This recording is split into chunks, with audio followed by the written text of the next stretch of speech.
ఉండిపో ఎప్పుడు నాతోనే. హొయ్యా రే హొయ్యా రే హొయ్యా హొయ్యా నీ వల్లే పిచ్చోడిలా తయారయ్యా. హొయ్యా రే హొయ్యా హొయ్యా నీ వల్లే నాలోనే కల్లంతయ్యా.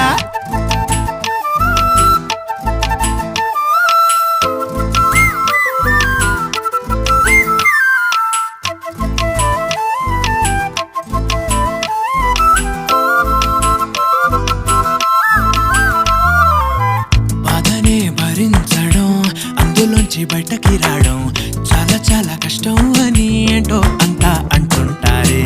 వాళ్ళకి తెలుసో లేదో హాయిని భరించడం అంతకన్నా కష్టం కదా. అందుకు